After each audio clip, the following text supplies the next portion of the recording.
Transport TV पर आपका स्वागत है। मैं हूं मनिंदर सिंह और आप देख रहे हैं ground report powered by transport mall. सही पॉलिसी सही प्रीमियम। दोस्तों, कल यानी कि 22 मई को आरबीआई गवर्नर श्री शक्तिकांत दास ने कुछ बहुत ही महत्वपूर्ण अनाउंसमेंट्स की हैं, जिसके अंदर दो ऐसी अनाउंसमेंट्स है जिसका सीधा सीधा असर जो है वो ट्रांसपोर्ट सेक्टर पर पड़ेगा।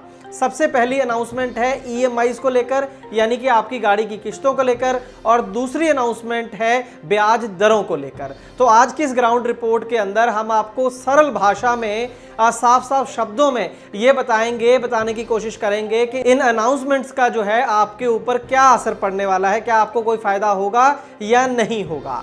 तो सबसे पहले बात कर लेते हैं ईएमआई को लेकर।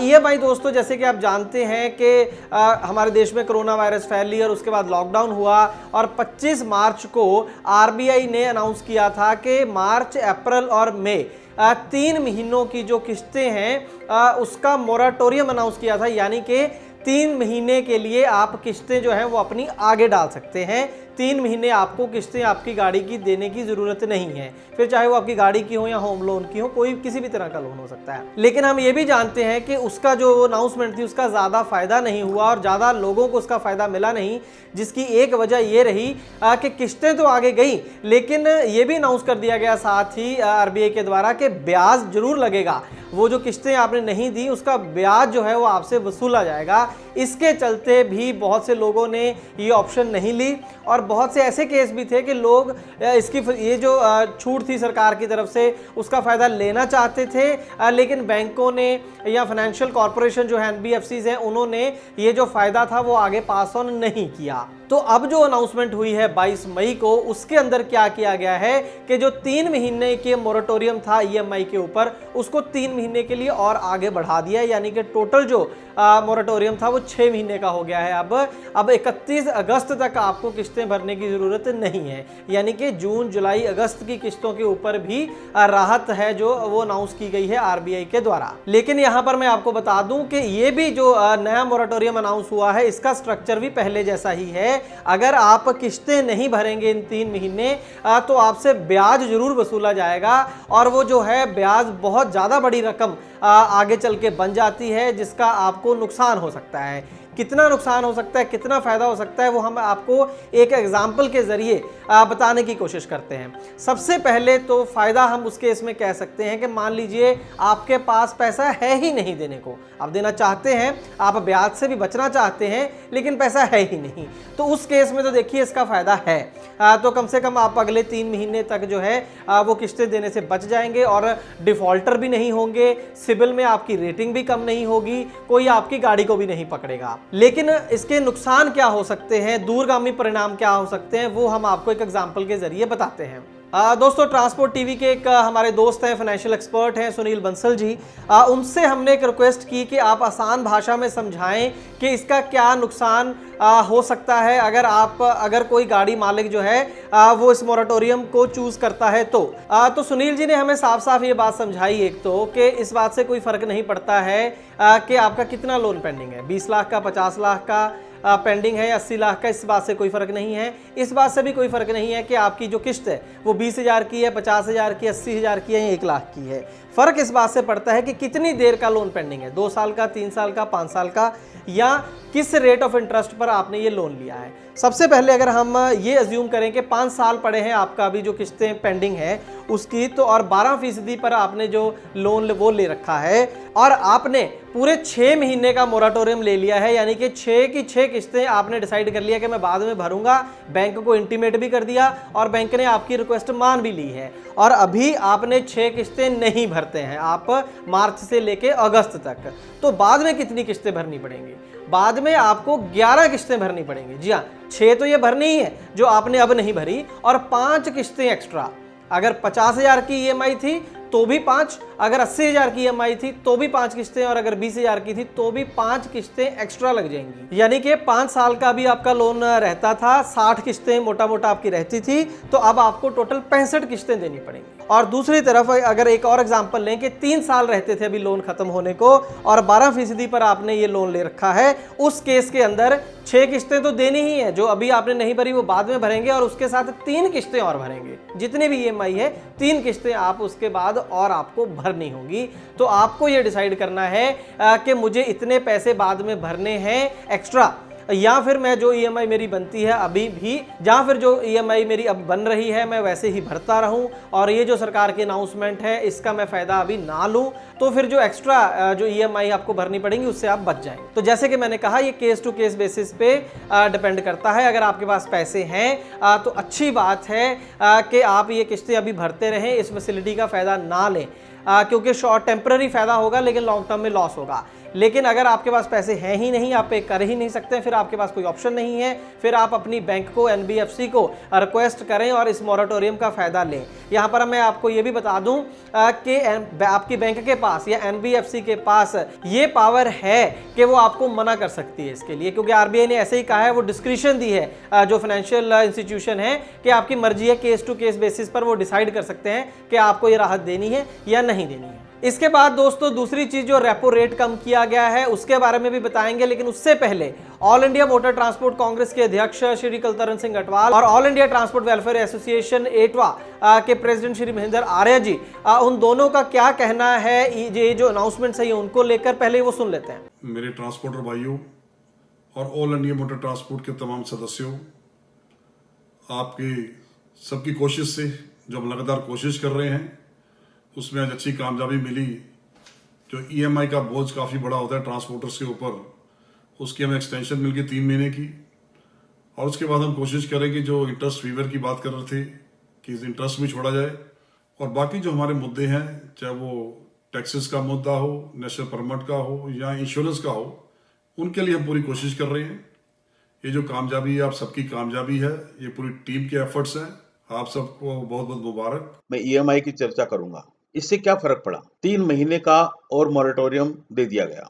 3 महीने का पहले था और 3 महीने का और दे दिया गया, यानी 6 महीने की EMI ट्रक ओनर को नहीं देनी पड़ी। लेकिन क्या ये कभी भी नहीं देनी पड़ेगी? ऐसा नहीं है, ये पोस्टपोनमेंट है, यानी आज की लायबिलिटी का पोस्टपोनमेंट करके उसे आगे बढ़ा दिया गया। और ये 6 महीने कोई इंटरेस्ट फ्री नहीं है, इसका इंटरेस्ट भी पूरा एक्यूमुलेट हो रहा है। लेकिन ट्रांसपोर्ट कंपनीज को सोचना पड़ेगा कि इस 6 महीने के एक्यूमुलेटेड पेमेंट के साथ वो क्या करेंगे। या तो वो एक साथ भर दें 6 महीना खत्म होने पर, वो संभव नहीं है, वो होता तो आज ही भर देते, या फिर बैंक से दरखास्त करेंगे कि आप हमें एक नए रूप में सारे इंटरेस्ट को मूलधन के रूप में लेते हुए एक नया व्यवस्था बनाकर दे दीजिए, यानी कि इंटरेस्ट का बोझ और बढ़ गया। सरकार जो भी दे रही है उसके अंदर में देने का भाव कहीं भी नहीं है, सिर्फ एडजस्टमेंट चल रहा है। दूसरी बात, हमारे प्रधानमंत्री जी ने कहा कि आपको आत्मनिर्भर होना पड़ेगा, यानी कि इनडायरेक्टली उसका मतलब ये है कि आप किसी और पर निर्भर मत रहिए। इसके बाबत हमने एक ऐसा निर्णय लिया कि हमें नई गाड़ियां तो बिल्कुल नहीं खरीदनी चाहिए। जब देश के बड़े बड़े इकोनॉमिस्ट ये घोषणा कर रहे हैं कि आने वाला समय खराब है, अगले 1 साल में प्रोडक्शन लेवल 30-40% कम होने वाला है और सारी ट्रेड की व्यवस्था, इंपोर्ट एक्सपोर्ट सब कुछ घटने वाला है, तो इससे बहुत क्लियर है कि जो माल की ढुलाई है वो भी उसी अनुपात में कम होने वाली है। यानी गाड़ियां तो आपकी कम हुई नहीं, जो पहले से बाजार में एक्सेस हैं, और माल की उपलब्धि कम हो गई। यानी इसका मतलब क्या होगा? एक कट थ्रोट कंपटीशन शुरू होगी। हमें पूरे साल भर इस 2020-21 में नए ट्रक खरीदने की बात सोचनी भी नहीं चाहिए। नो ट्रक फॉर मी, ये हमारा नारा है। तो दोस्तों यहाँ पर कुलतरण सिंह गटवाल जो AMTC अध्यक्ष हैं, उन्होंने इस बात पर खुशी जाहिर की है कि कम से कम EMIs को आगे डालने का फैसला लिया है, लेकिन साथ में उन्होंने ये भी कहा कि वो लगे हुए हैं, सरकार के साथ कोशिश कर रहे हैं कि जो ब्याज है ये जो 3 महीनों का वो भी माफ़ होना चाहिए।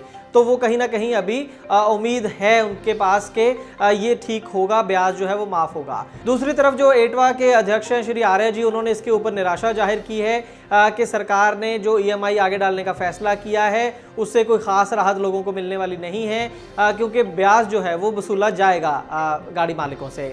लेकिन साथ में उन्होंने ये भी आह्वान कर दिया एक अपील की, एक सुझाव दिया है। नो ट्रक्स फॉर मी एक कैंपेन चलाने का बहुत पहले भी एटवा ने ऐसा एक नारा दिया था और 5-6 महीने तक ये कैंपेन चलाया था। कैंपेन का मतलब सिर्फ इतना है कि आने वाले समय में कुछ देर तक हम जो है गाड़ी, बिल्कुल भी नई गाड़ी नहीं खरीदेंगे अपने ट्रेड को बचाने के लिए। इसके बाद हम आपको बताना चाहेंगे कि रेपो रेट जो कम किया है 40 बेसिस पॉइंट वो कम कर दिया गया है और आपने टीवी पर सुना होगा कि इससे जो किस्तें हैं उसमें राहत मिलेगी लोगों को काफ़ी ज़्यादा। उसमें कितनी सच्चाई है वो भी मैं आपको बताना चाहता हूँ। दोस्तों ये थोड़ा सा पेचीदा मामला है, मैं कोशिश करूँगा इसे आसान बनाने की। जो भी लोन हम बैंक से लेते हैं वो आज की डेट में, आजकल पिछले कुछ सालों में 2 तरीकों से लोन दिया जाता है, लेकिन हमें उसका ज़्यादा पता नहीं होता। एक ढंग होता है MCLR और दूसरा होता है RLLR। तो 2 तरीकों के साथ हमें जो है बैंक लोन देती है। हर बैंक का, हर NBFC का अपना अपना तरीका है। ज़्यादातर जो लोन हमें मिले हुए हैं वो MCLR के हिसाब से मिले हैं। तो यहाँ पर मैं बताना चाहूँगा कि अगर तो आपको लोन मिला है MCLR के हिसाब से, तो ये जो रेपो रेट कम किए हैं RBI ने, उसका आपको कोई लाभ नहीं होगा। जितनी EMI आपकी पहले बनी थी उतनी ही अब रहेगी, उसी हिसाब से आपको पे करते रहना है। आपकी किस्त जो है वो छोटी नहीं होगी।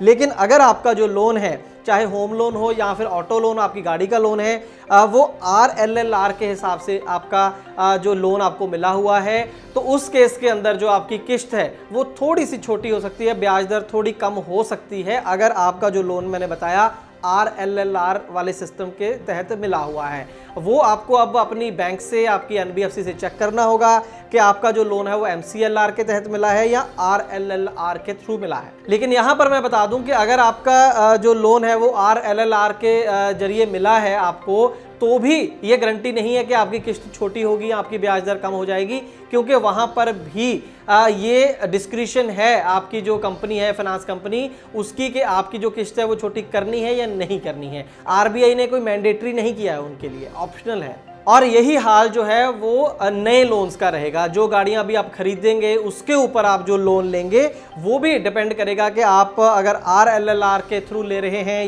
या फिर MCLR के थ्रू ले रहे हैं, और उसके अंदर भी आपकी वाली जो फाइनेंस कंपनी उसने डिसाइड किया है आपको उस फायदा देने का या नहीं किया है। तो कई चीज़ों के ऊपर डिपेंड करता है। कुल मिलाकर अगर मैं कहूँ तो 5 से 10% ऐसे लोन भी नहीं होंगे जिनको इसका कोई फायदा मिलेगा। दोस्तों तो कुल मिलाकर ये जो 2 बड़ी अनाउंसमेंट्स हुई हैं, जो रेपो रेट मैंने बताया, ब्याज दरों की बात जो की, उसका तो मैंने आपको बताया कि बहुत कम लोगों को इसका फायदा मिलने वाला है, क्योंकि ज़्यादातर को जो लोन मिले हैं वो MCLR के तहत मिले हुए हैं। और नई गाड़ी का तो अभी सवाल ही पैदा नहीं हो रहा आज की डेट में। बहुत कम लोग होंगे जो नई गाड़ी के बारे में सोचेंगे इस दौर के अंदर, तो उसकी तो बात अभी करने का कोई खास फायदा ही नहीं है। और जो बात रही EMI आगे डालने की 3 महीने, उसका दोस्तों एक बात मैं ये कहना चाहूँगा कि खुद सरकारी आंकड़े जो आ रहे हैं वो ये हैं कि जो पहले 25 मार्च को अनाउंसमेंट की गई थी, मार्च अप्रैल मई की EMI आगे डालने वाली जो अनाउंसमेंट थी, उसको पूरे देश के अंदर 20 से 25% लोगों ने उसका फायदा लिया है।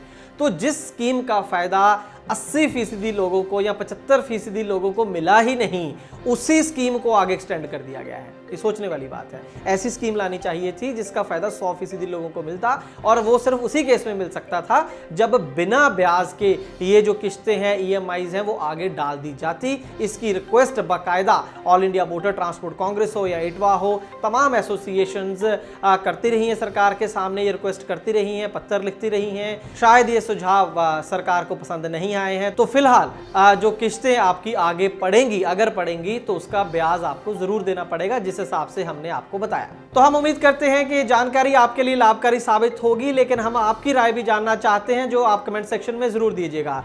इसके साथ ही एक चीज मैं और बताना चाहता हूं कि ट्रांसपोर्ट टीवी पर जो वीडियो है वो हर रोज आते हैं। बहुत सारे दर्शकों को ये पता नहीं है, इसलिए ये जानकारी मैंने आपको दी। इस वीडियो को ज्यादा से ज्यादा शेयर करें, लाइक करें, और ट्रांसपोर्ट टीवी को फेसबुक और यूट्यूब पर सपोर्ट करें। ट्रांसपोर्ट टीवी देखने के लिए बहुत बहुत शुक्रिया। ट्रांसपोर्ट टीवी को यूट्यूब पर अभी करें सब्सक्राइब और दबाएं बेल आइकन। फेसबुक पर लाइक करें हमारा पेज और ट्विटर पर भी करें फॉलो। ट्रांसपोर्ट टीवी, जानकारी लाभकारी।